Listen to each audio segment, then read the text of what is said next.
Bismillahirrahmanirrahim. Assalamualaikum warahmatullahi wabarakatuh. Alhamdulillahirabbil alamin. Alhamdulillahirabbil alamin. Innal hamdalillah nahmaduhu wa nasta'inuhu wa nastaghfiruh wa na'udzu billahi min shururi anfusina wa min sayyiati a'malina. May yahdihillahu fala mudilla lahu wa may yudlil fala hadiya lahu. Allahumma shalli ala sayyidina Muhammad wa ala ali sayyidina Muhammad. Allahumma alimna ma yanfa'una wanfa'na bima 'allamtana. Rabbana zidna ilma warzuqna fahma bi fadlika wa rahmatika ya arhamar rahimin. Alhamdulillah, syukurillah. Dalam pertemuan sebelumnya kita sudah bahas kemarin uh, yang berkaitan dengan hadis. Kita sudah kenalan. Kita sebutkan bahwasannya sebuah hadis itu dia harus hadis adalah yang berasal dari Rasulullah SAW, baik berupa perbuatan, perkataan maupun takrir.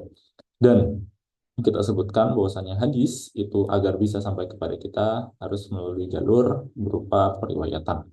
Dan periwayatan ini itu bisa saja ada satu orang yang di dalam periwayatan tadi yang pembohong, yang merupakan pemalsu hadis, yang dia bukan berasal dari Rasulullah, tapi dia membuatnya sendiri. Maka dibuatlah ilmu mustalahul hadis, ilmu ulumul hadis, ya sama maksudnya. Tujuannya adalah untuk mengetahui mana hadis yang benar-benar dari Rasulullah yang valid dan mana yang tidak. Kenapa kalau kita perlu tahu hal tersebut? Karena nanti tujuan akhir daripada hadis adalah untuk digunakan sebagai dalil dalam menetapkan sebuah hukum, digunakan sebagai argumen dalam melakukan ijtihad.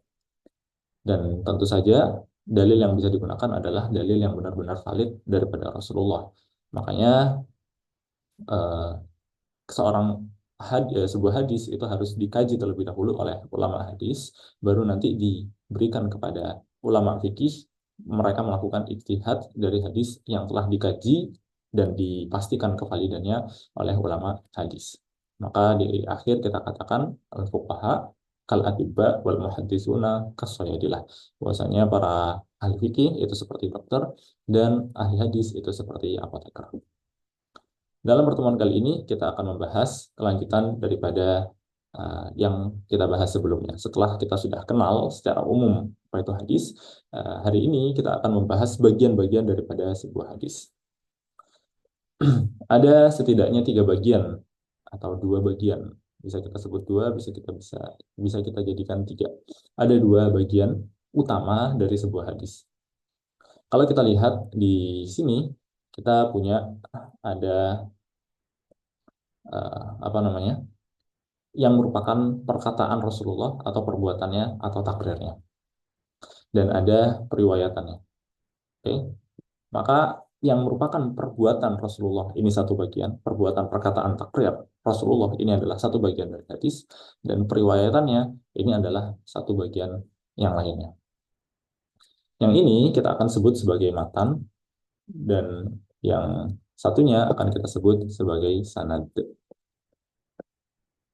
Oke, maka bisa kita bagi setidaknya sebuah hadis itu terdiri dari 2 hal. Pertama, ada matan, dan yang kedua ada sanad. Oke, apa itu matan? Singkatnya, matan adalah apa itu matan? Singkatnya, matan adalah perbuatan. Matan daripada sebuah hadis adalah perbuatan, perkataan atau takrir Rasulullah SAW. Ini adalah matan hadisnya.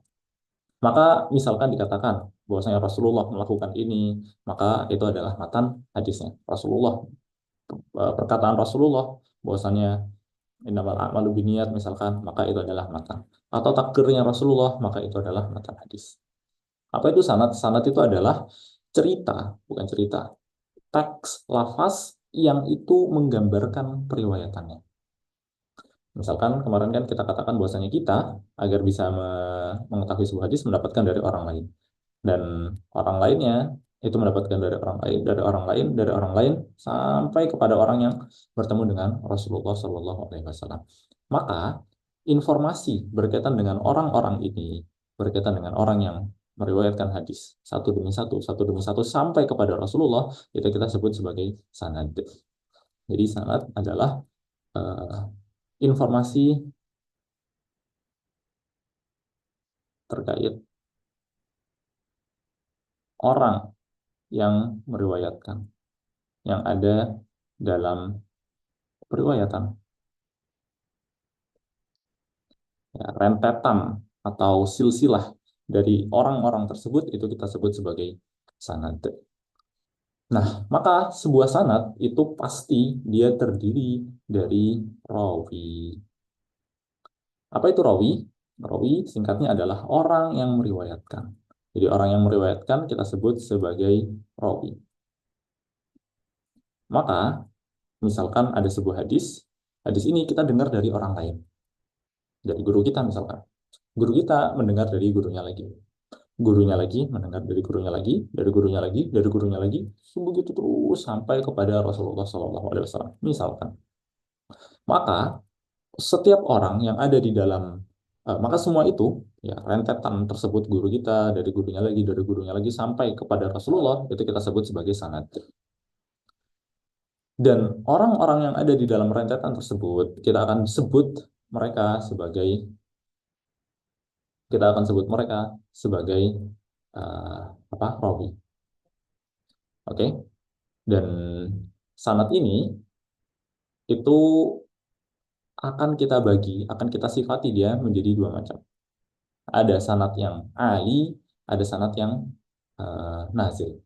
Jadi sanad nanti kita akan punya dua sifat. Ada sanad yang ali atau bahasa Indonesianya tinggi, dan ada sanad yang nazil atau bahasa Indonesianya sanad yang rendah. Nah, pembagian ini itu berdasarkan apa? Pembagian berdasarkan jumlah rawinya. Maka semakin banyak jumlah rawinya, itu sanadnya semakin rendah. Oke, semakin sedikit rawi yang ada di sana, maka sanadnya semakin tinggi. Jika rawinya sedikit. Kemudian ini jika rawinya banyak.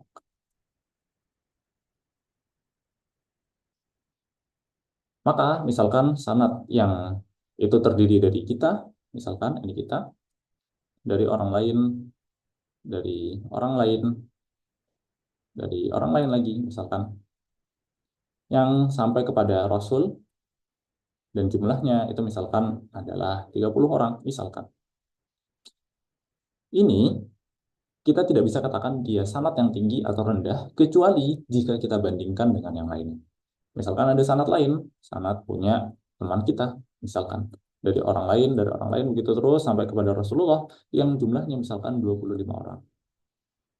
Maka di sini kita bisa katakan sanad yang kita miliki itu adalah sanad yang nazil, sanad yang rendah.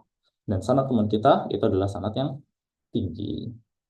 Kalau dibandingkan dengan orang lain lagi, misalkan bandingkan dengan Imam Bukhari, misalkan Imam Bukhari,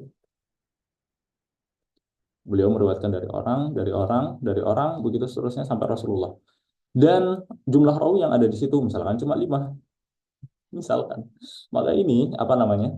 Sanad kita dan teman kita dibandingkan dengan sanadnya Imam Bukhari itu adalah sanad yang sangat-sangat nazil, gitu. Karena bandingannya sangat jauh. Yang satu 30, 25, yang satunya 5. Ini adalah macam-macam daripada sanad, ada yang ali dan ada yang nazil. Ini berdasarkan apa? Berdasarkan jumlah rawi yang ada di dalam sanad tersebut. Oke, kita akan coba ambil contoh. Di sini misalkan ada hadis pertama dari Sunan Abi Dawud. Kita bisa lihat di sini ada haddatsana Abdullah ibnu Muslim ibnu Qanab. Disebutkan haddatsana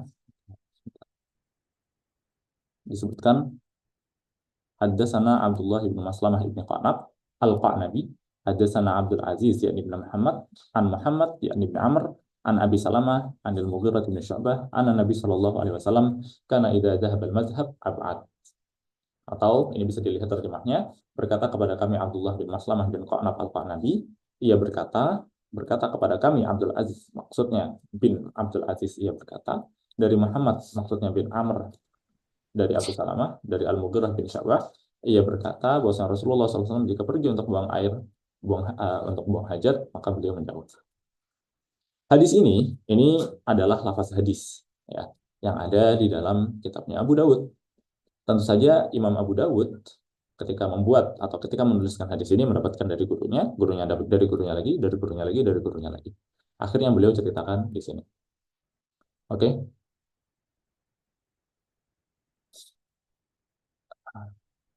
Kita bisa bagi ini menjadi setidaknya dua hadis yang ada di sini, kita bisa bagi menjadi dua bagian. Pertama, ada sanad. Sanad itu yang ada di akhir ini, yaitu teks perbuatan Rasulullah. Di sini contoh untuk hadis yang merupakan perbuatan Rasulullah, karena Nabi Shallallahu Alaihi Wasallam bahwa Rasulullah jika pergi untuk buang hajat maka beliau menjauh. Ini termasuk perbuatan, bukan perkataan Rasulullah Shallallahu Alaihi Wasallam. Maka dari kata bahwa Rasulullah sampai akhir ini yang saya bulatkan dengan warna hitam, ini adalah matan hadisnya. Oke, sedangkan sisanya sebelumnya itu semua adalah sanad daripada hadisnya. Maka dari awal sini, dari awal ini yang saya warnain, saya bulatkan dengan warna selain hitam, ini adalah matan sanad hadisnya. Oke, maka dari sini ini ke sebelumnya ini adalah sanad daripada hadisnya. Dan sanad hadis ini kita bisa lihat terdiri dari orang-orang. Pertama ada Abdullah bin Maslamah bin Qa'nab. Kemudian siapa? Abdul Aziz, maksudnya bin Abdul Aziz. Abdul Aziz bin Abdul Aziz. Oh, bukan bin Abdul Aziz, harusnya maksudnya bin Muhammad. Ini salah terjemahnya ya. Kemudian yang ketiga ada Muhammad bin Amr.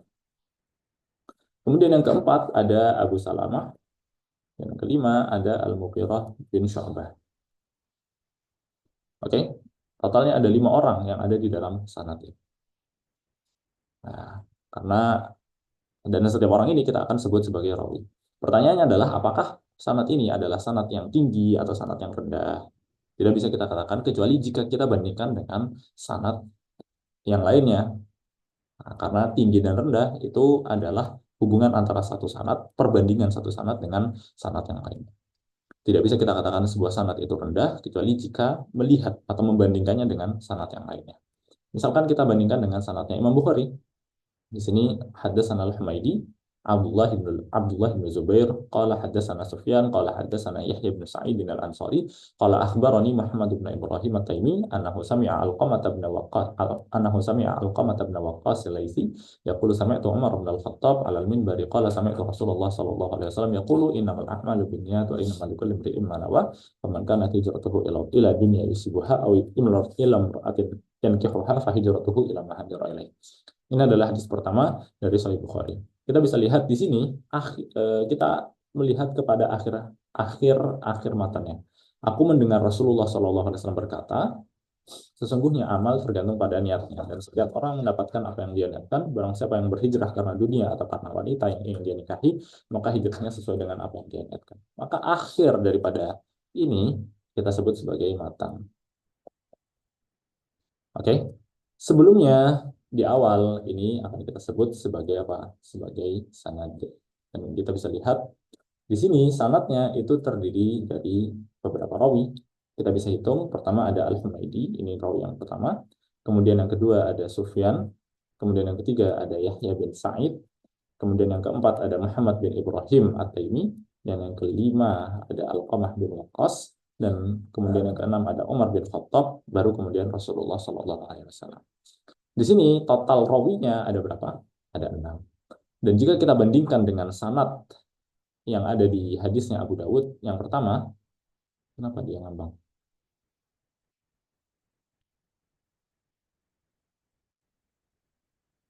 Nah, jika kita bandingkan dengan sanad yang ada di hadis pertama dari Sunan Abi Dawud, ini kita katakan bahwasanya sanadnya Imam Bukhari lebih rendah daripada sanadnya Imam Abu Dawud. Kenapa? Karena jumlah rawi yang ada di dalam sanadnya Abu Daud itu lebih sedikit, dan jumlah rawi yang ada di dalam sanadnya Imam Bukhari itu lebih banyak. Jumlah yang ada di Abu Daud 5, sedangkan di Imam Bukhari itu ada. Ini yang berkaitan dengan hari ini. Kita bisa simpulkan di akhir bahwasanya hadis itu ada dua bagian, ada matan, yaitu perbuatan atau perkataan atau takrir Rasulullah Shallallahu Alaihi Wasallam, dan yang kedua ada sanad. Sanad itu adalah informasi terkait orang yang ada di dalam periwayatan atau rentetan orang yang meriwayatkan hadis. Maka sebuah sanad pasti terdiri dari rawi. Rawi maksudnya adalah orang yang meriwayatkan hadis. Ya. Dan sanad kita bagi dua, atau kita punya dua macam di sana, punya dua sifat. Bisa disifati dengan ali, yaitu tinggi, dan bisa kita sifati dengan nazil, yaitu rendah. Kapan disifati sebagai ali? Ketika rawinya sedikit. Kapan disifati dengan rendah? Ketika rawinya banyak. Dan tentu saja banyak dan sedikit ini merupakan perbandingan antara satu sanad dengan sanad yang lainnya. Tidak bisa kita katakan sebuah sanad rawinya, kita tidak bisa katakan sebuah sanad dia ali kecuali jika membandingkan dengan sanad yang lain. Ini kurang lebihnya. Kita akhiri pertemuan kali ini dengan istighfar dan doa kafaratul majelis. Astagfirullahaladzim, astagfirullahaladzim, astagfirullahaladzim, subhanallah, asyhadu an la ilaha illa anta, astaghfiruka wa atubu ilaik. Barakallahu fikum jami'an.